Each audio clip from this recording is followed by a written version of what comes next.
જરા વિચારીએ કે આ વડીલોએ આપણા માટે શું કર્યું હોય. સાહેબ, હું ગામડામાં રહીને મોટો થયો છું. પિતાજી ખેતર ગયા હોય, બિચારા કામ કરતા હોય, ચીભડાની અંદર પેલા કૂણા ચીભડા જોવે ચીભડીમાં, અને કૂણા ચીભડા જોવે, ચીભડા તોડે, ખાવાની તો એને ઈચ્છા થતી હશે, પણ ઘરે લાવતા, ખાઈ ના જતા, સાચવીને ઘરે લાવે કે દીકરા માટે લઈ જવા, નાના નાના બાળકો માટે લઈ જવા. બિચારી માં ખેતર ગઈ હોય, સાંજે થાકી પાકી ઘરે આવતી હોય, રસ્તામાં એક બોયડી આવે, પાકા બોર જોવે, ઉતાવળ હોય, કામ કરવાની ઉતાવળ હોય, અને તોય બોયડીમાંથી બોર ઉતારે, પોતાના સાડીના પાલવમાં બાંધે કે ઘરે જઈને દીકરા માટે લઈ જઈશ, દીકરી માટે લઈ જઈશ. સાહેબ, બાજુમાં પડોશીને ત્યાં કોઈ મહેમાન આવ્યું હોય, સરસ મજાની રસોઈ બની હોય, અને પડોશીને ત્યાં વાટકી વ્યવહાર હોય, એટલે એમને ત્યાં મહેમાન આવ્યા હોય તો એક વાટકીની અંદર, એક થાળીની અંદર, એક થાળીની અંદર થોડી પૂરી, થોડો શીરો, બે ચાર ભજીયા, એવું બધું આપી જાય. આ બધી ઘટના હું આપને યાદ કરાવું છું, યાદ કરજો. આ બધું આપી જાય ત્યારે માને પણ ખાવાની ઈચ્છા થતી હશે, પણ પોતાની ઈચ્છાઓને દાબી દે કે નહીં, આ મારે મારા સંતાનો માટે રાખવું જ, અને એના સંતાનો માટે સાચવી રાખે. તો એ વડીલોને આપણે સાચવવા એ આપણી જવાબદારી છે. રાજકોટની અંદર એક પરિવાર, વસંતભાઈ લિંબાસિયા, એ પરિવારના મોભી, એમણે રાજકોટમાં એક બહુ સરસ કાર્યક્રમ કરેલો. એમના બા, એમને જ્યારે 100 વર્ષ પૂરા થતા હતા તો એમના માતૃવંદનાનો એક બહુ જ મોટો પ્રોગ્રામ રાખેલો, અને એની બધી જવાબદારી એમણે મને સોંપેલી. એટલે મારે વારે વારે વસંતભાઈની ઘરે જવાનું થાય આખા કાર્યક્રમની તૈયારી માટે. લગભગ 5-7 વખત હું એમની ઘરે ગયો. મને એક બાબતનો ખ્યાલ આવ્યો કે વસંતભાઈની એક યુવાન દીકરી, એમણે હજી કોલેજ પૂરી કરેલી, એ દીકરીનું નામ હતું દર્શિકા. વસંતભાઈની આ દીકરી દર્શિકા એના દાદીમા જોડે રોજ લગભગ અડધો થી પોણો કલાક બેસતી. રોજ એના દાદીમા જોડે બેસે, દાદીમા જોડે બેસે, દાદીમા જોડે વાતો કરે, દાદીમાને હસાવે. એટલા દાદીમા આમ દાદીમા રે ઓતપ્રોત થઈ જાય. કોલેજમાં ભણતી છોકરી, કોલેજિયન છોકરી, પણ રોજ દાદીમા જોડે બેસે. મેં વસંતભાઈને એવું કહ્યું કે વસંતભાઈ, તમારા બા 100 વર્ષ જીવી ગયા, એમાં દીકરીનો પણ બહુ મોટો ફાળો છે, કારણ કે આ દીકરી બેસે છે, રોજ એની યારે વાતો કરે છે. આપણે વાતો કરતા બંધ થઈ ગયા સાહેબ. વડીલો માટે સમય નથી રહ્યો. તમે જોજો, બહાર નોકરી ધંધો કરતા હોય, કેટલા સમયે આ વડીલો જોડે વાત થાય છે. આમ વિચાર કરીએ જ ખબર પડે.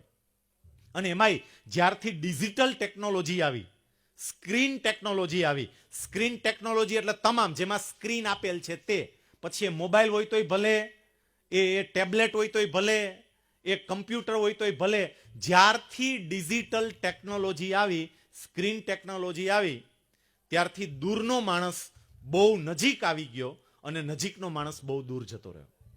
દૂરનો માણસ બહુ નજીક આવી ગયો. તમે જુઓ, અમેરિકા વાત કરતા હોય, બોલો તમે કેમ છો ને, મજામાં છો ને, ગમે એની હારે, અને નજીકના જે માણસો હતા એ બહુ દૂર જતા રહ્યા, એમની જોડે એટલી વાતો જ નથી થતી. જરા યાદ કરો જી, અહીંયા જેટલા બેઠા છે ને, થોડા યુવાનોને બાદ કરતા. આપણે નાના હતા, વેકેશન પડે અને સીધા થેલો લઈને મામાને ઘરે ભાગતા, સીધા જ. વેકેશન પડ્યું નથી, કેટલાક તો આગલી રાત્રે થેલો તૈયાર કરે. બોલો, આગલી રાત્રે સીધું ભાગવું જ છે અહીંથી, થેલો લઈ અને મામાની ઘરે જતા રહેતા. મહિનો મહિનો મામાની ઘરે રોકાતા. મામી બહુ સરસ રીતે સાચવતી, મામા બહુ સરસ રીતે સાચવતા. મારે તમને એ કહેવું છે કે એ મામા કે એ મામી સાથે છેલ્લે ક્યારે વાત થઈ, યાદ કરો. ભૂલાઈ ગયા. નથી મામા હારે વાત થતી, નથી મામી હારે વાત થતી, માસા માસી હારે વાત નથી થતી, ફુવા ફઈ સાથે વાત નથી થતી. જેની જોડે કંઈ સંબંધ નથી એની હારે કેટલી બધી વાતો થાય છે, અને જેની સાથે લોહીના સંબંધ છે એમની જોડે કોઈ વાતો નથી થતી. એટલે મારે કહેવું છે કે આ વડીલોને સાચવો, વડીલોને સાચવવા જેવા જ સાહેબ. રાજકોટમાં જ હું થોડા સમય પહેલા રવિવારે એક મોલમાં ગયેલો. આમ આપણને નાની એવી ઘટના કેટલી મોટી પ્રેરણા આપી જતી હોય છે. એ મોલમાં હું ગયેલો મારા પત્ની અને દીકરા સાથે. તો મેં જોયું, એક ગામડાના બાપા હતા, અને ગામડાના બાપા એટલે આપણો ગામડાનો જ પહેરવેશ, ગામડાનો જ પહેરવેશ. એને ચોયણી પહેરેલી, ઉપર કેડિયું પહેરેલું, અને એ બાપા, એની સાથે એક છોકરો હતો, કોલેજિયન છોકરો, અને એટલો ફેશનેબલ છોકરો હશે, એના કપડા ઉપરથી એની વાળ ઓળવાની સ્ટાઇલ ઉપરથી તમને ખબર પડે કે આ છોકરો કેટલો ફેશનેબલ છે. એ છોકરો પેલા બાપાને લઈ અને મોલમાં આવેલો અને બાપાને બધુંય બતાવે. ગામડાના બાપા પણ બધું બતાવે. જો દાદા અહીંયા બૂટ વેચાય, દાદા દાદા તમે બૂટ લેવા જાઓ તો કેટલા રૂપિયાના આવે? બાપા પૂછે 50 રૂપિયાના. આ તરત કે અહીંયા છે ને 15,000ના બૂટ હોય, 20,000ના બૂટ હોય. એવું બધું સમજાવે. મેં વાત સાંભળી એટલે મને રસ પડ્યો, કારણ કે એક ગામડાના બાપા અને બીજો એકદમ ફેશનેબલ યુવાન. મારી પત્નીને અને દીકરાને એવું કીધું થોડીક વાર તમે અહીંયા બેસો, મને આની હારે આંટા મારવા દો. આ બે જ્યાં જાય ત્યાં બધે આમ પેલી ઇલેક્ટ્રોનિક સીડી હોય, એની મેળે મેળે સીડી ઉપર જાય. છોકરો દાદાને એમ કે જો દાદા જો આ સીડી જુઓ દાદા, જો કેવી ઉપર જાય છે ને દાદા, અમારે તમારા પગથિયા ચડવાના જ નહીં, તમે ઉભા રહો ને ઉપર જતું રહે. ચલો દાદા જઈ. દાદા વળી ના પાડે, ના હો હું એમાં પડી જાવ આમ તેમ. ના પડો દાદા, જો હું એકલો જાવ એમ કરીને પેલા ઉપર જાય, પાછો આવે. હાલો દાદા તમને લઈ જાઓ એમ કરીને લઈ ગયો. મેં લગભગ 20 મિનિટ એ છોકરાની સાથે આંટા માર્યા. પછી એ છોકરાને પૂછ્યું કે બેટા બેટા મારો પરિચય આપ્યો. પરિચય આપીને મેં એવું કહ્યું, બેટા હું ક્યારનો જોઉં છું કે તું આ દાદાની હારે બધે આંટા મારે છે, આ દાદાને બધું સમજાવે છે. દાદા ગામડાના છે અને તું જે આ દાદાની સાથે આંટા મારે છે ને દાદાને બધું સમજાવે છે, દાદાને વાત કરે છે, તે જોયું? બીજું હું તો જોઉં છું કે અહીંથી જે છોકરીઓ આપણી આ નીકળે છે ને બધી, એ તને જોઈને દાંત કાઢે છે. અને એ છોકરાએ જે જવાબ આપ્યો હતો, એ છોકરો કે સાહેબ એ ભલે ને દાંત કાઢે, મારે એની યાર શું લેવા દેવા છે? પછી એમણે કહ્યું કે સાહેબ આ મારા દાદા છે, સાહેબ આ ગામડામાં રહે છે, મારા પપ્પાની રાજકોટમાં જોબ છે, એટલે અમે લોકો તો વર્ષોથી રાજકોટમાં આવી ગયા છે. પછી એ છોકરો જે જવાબ આપે છે સાંભળજો, એ કે સાહેબ હું જ્યારે ગામડે જાઉં અને ગામડે દાદાને ત્યાં રોકાવ, ત્યારે દાદા મને એના ખભા ઉપર બેસાડતા. મને હજી એ દિવસ યાદ છે કે દાદા મને પોતાના ખભે બેસાડે, ઘોડો કરે અને ખભે બેસાડી અને ગામની બજારમાંથી નીકળે, ગામના પાદરમાં લઈ જાય, કંદોઈને ત્યાંથી પેંડો લઈને મને પેંડો ખવડાવે. મારા દાદા મને પોતાના ખભા પર બેસાડતા અને ગામની શેરીઓમાંથી નીકળતા. ત્યારે દાદાને શરમ નહોતી આવતી, તો આ દાદાને આધુનિક ભારત બતાવવામાં મને શેની શરમ આવે? મારે બતાવવું છે, મારે દાદાને મુંબઈ લઈ જવા છે, બધું બતાવવું છે. મારે કહેવું છે કે આ દાદાઓ અને દાદીઓ એને હાચવજો. જેટલા યુવાન બેઠા છે ને, ખાસ હાચવજો, માન આપજો, સન્માન આપજો.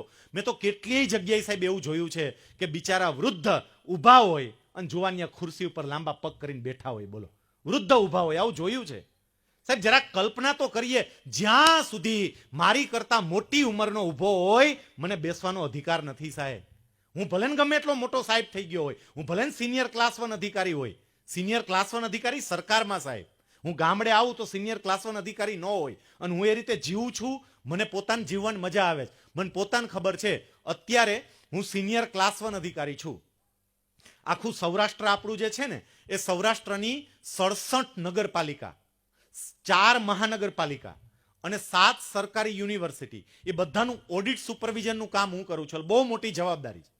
બધા લોકો આપણને સાહેબ સાહેબ સાહેબ સાહેબ કહીને બોલાવતા હોય, આગળ પાછળ આંટા મારતા હોય, પણ મેં એ અનુભવ્યું છે સાહેબ કે તમે ગામડે જાઓ. તમે નાના હતા, મારો પરિચય આપતા હતા દીપકભાઈ, ત્યારે કહ્યું બહુ સામાન્ય પરિસ્થિતિમાં હું જીવતો હતો. ગામડે જઈએ અને આપણે નાના હોય, એ બધા જ માડી બાપા અત્યારે આપણને મળે, અને મને મળે, હું સામેથી એને મળવા માટે જાઉં, પગે લાગુ, અને તરત એમ કે સૈલો આવ્યો, સૈલો. સગપરિયા સાહેબમાં જે મજા છે એના કરતા સૈલામાં 10 ગણી મજા છે. સૈલો થતા શીખવું પડે. હારું કોકામ છે, અરે આને કંઈ ભાન જેવું છે કે નહીં, આવી રીતે બોલાવે છે, આમ તે કંઈ બોલાવાતા હશે. મારે એ કહેવું છે તમને કે આ વડીલોની સામે સૈલો થતા શીખજો. એની મજા એવી આવશે સાહેબ, એવી આવશે. બધા જ અભિમાનના અંચણાઓ એક બાજુ વડીલો પાસે મૂકી દેવાય, કારણ કે એ લોકોએ આપણા માટે બધું જ મૂકી દીધું છે.